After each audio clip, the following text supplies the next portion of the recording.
Right from Wrong, now on BBC One with Bob.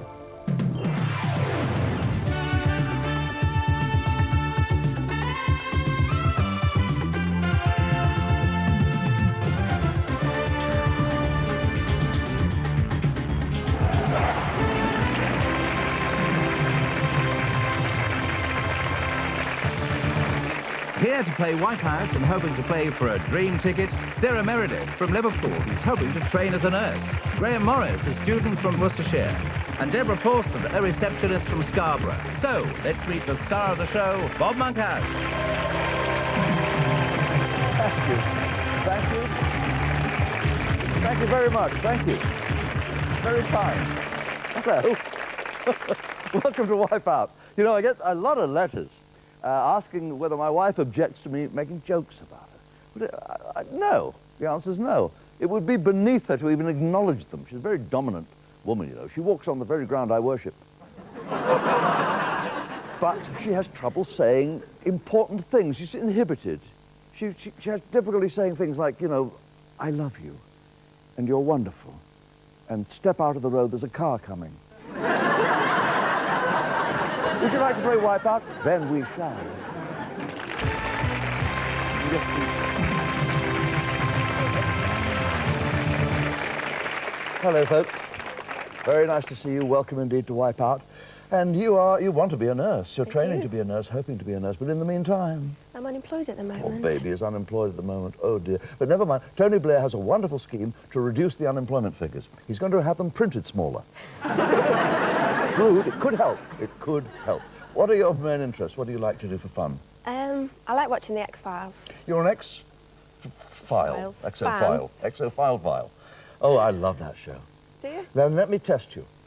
If I came home after being missing for several days and told you that I'd been abducted by aliens and forced to absorb enormous quantities of alcohol, would you believe me? Probably, yeah. See, I should have married you instead. How absurd. Hello, Graham. Hello there. Are you all right? Yes, thank you. That's good. You're a mature student. That's right. Well, no, I've never met a student who's mature at all, or a man for that matter who is. What do you study? Biological science. Oh, I did biology at school. I used to have to dissect frogs. My parents wouldn't let me take sandwiches. You feel sorry for me. What did you do before you were a student? Telephone engineer. Really? Yeah. Aren't phone bills awful? Yes. I remember the good old days when if you got a phone bill and it said 1980, that was the date. Deb's Pawson. That's me. Where do you work? I work at as a receptionist for a head office department store. Oh, you know, there are very few when I was a lad, there were lots and lots of department stores. You know, there are just a few now. Yeah. But then I say, once you've seen 30 or 40 shops under one roof, you've seen them all. What did you do before you went into the department store game? I used to be a croupier. Really? Yes. How exciting. You missed that? I do, actually, yes. I quite enjoyed it. The thrill of the casino. Yes. I was in Las Vegas once at the gaming table, and at one point I had 7 Gs. It was the worst game of Scrabble I have ever played. You're very trim. How do you keep fit? Well, I like to walk my dog, Harvey. Harvey? Yes. He's not invisible, is he? Oh, no. Not He's like the rabbit. big black Labrador. Ah. Well, I think that's right. You should take your dog for walks. I think my dog is spoiled rotten, you know. You know how when a dog wants to go for a walk, it brings you his lead, right? Yes. Mine brings the car keys. Would you please make my guests feel very much at home? All right.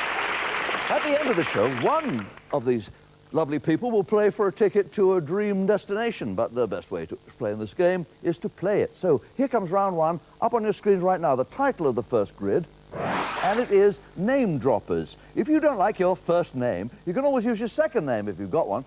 Can you spot which of these famous people dropped their first name to use their second name? Have a look, 16 possible answers, up on the big screen now. Famous people.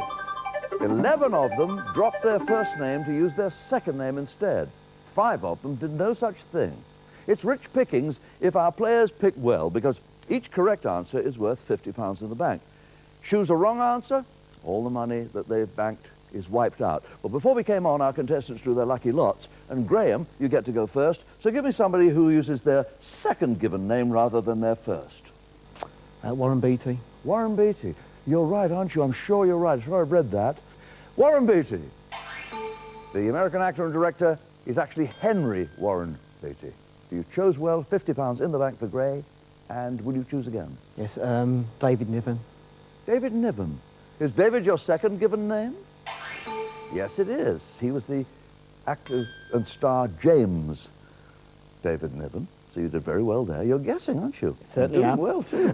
You have £100. You want to play or pass? I'll play. You'll play. Clark Gable. Clark Gable. You reckon Clark was his second name? Mm-hmm. Okay, they called him the King of Hollywood. Clark Gable, Rhett Butler. Yeah, he was William Clark Gable. Well done. You now have 150 quid. Play again, please. Yes? Woodrow Wilson. Woodrow Wilson. That sounds as if it was not his original first name.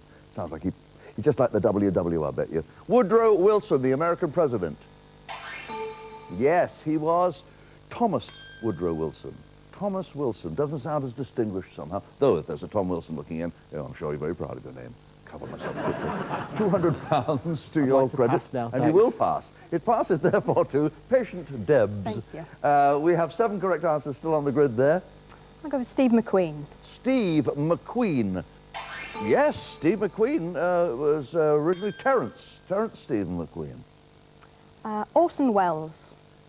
Orson, why would you choose to use the word Orson if you had a choice? Well, I don't know. John Donne, the poet, said, no man is an island, but then he never saw Orson Welles. Orson. Well, now, isn't that interesting? His name was George Orson Welles. I guess George Wells didn't have the ring about it that he liked. You now have £100 in the bank, Debs. And I'd like to pass, please. You'd like to pass.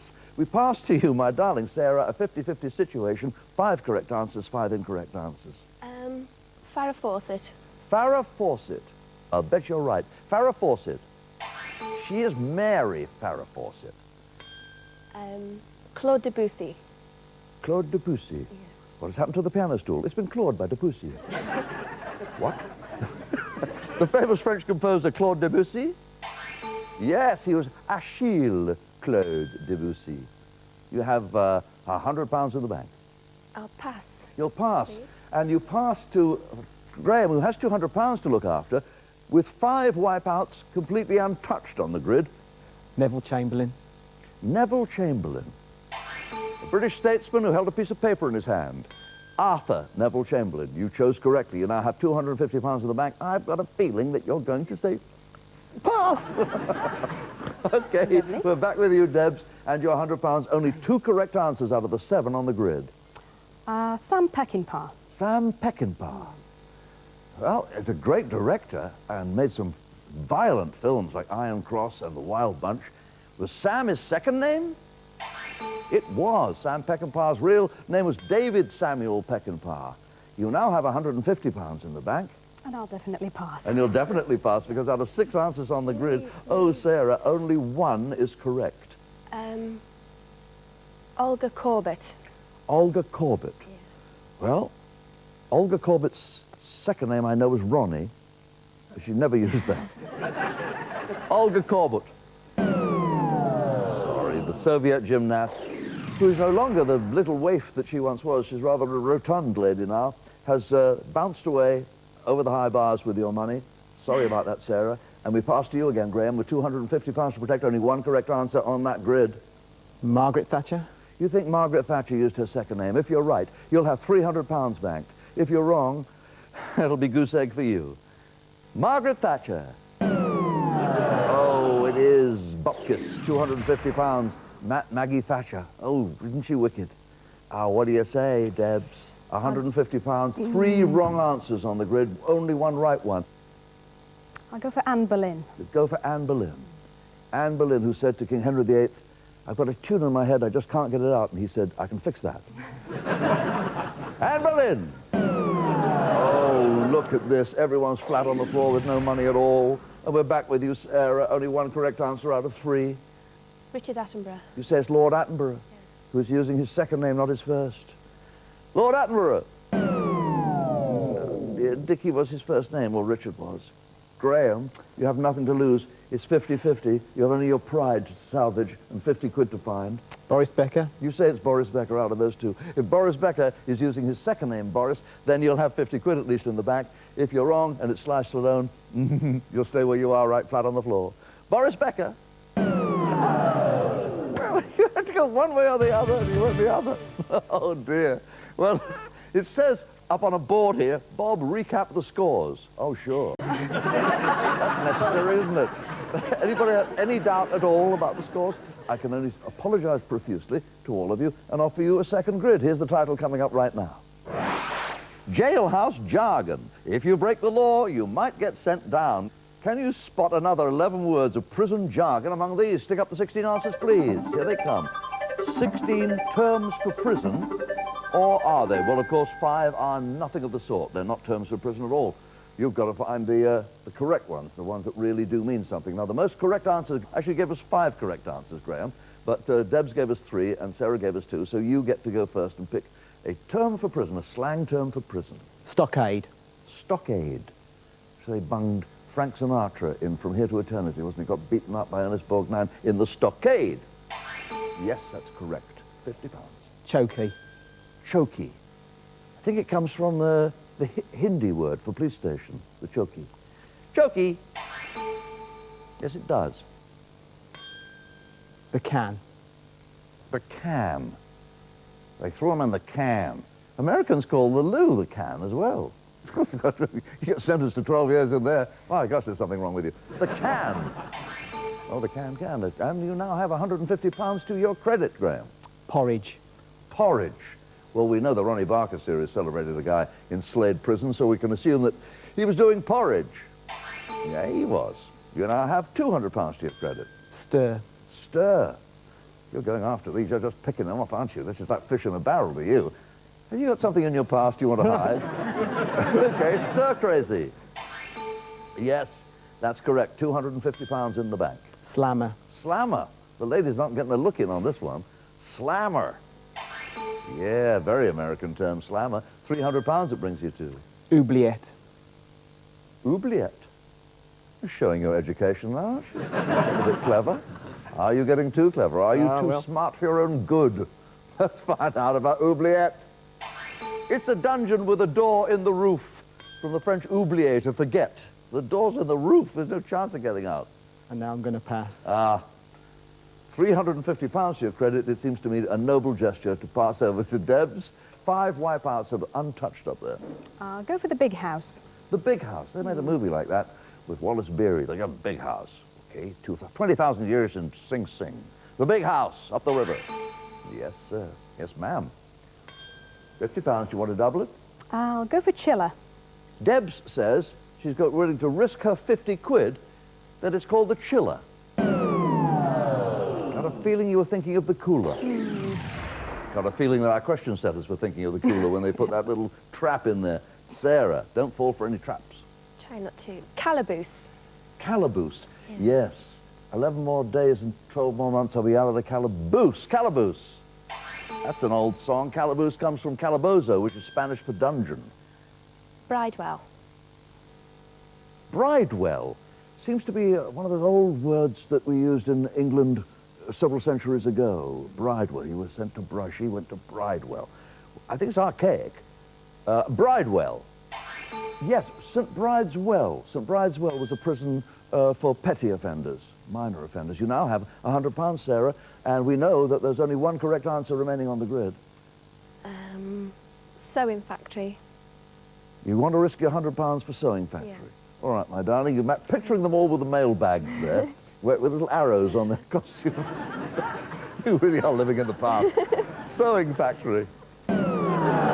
No, we made that up. I'm sorry. It was worth £100 to find that out. I don't think so.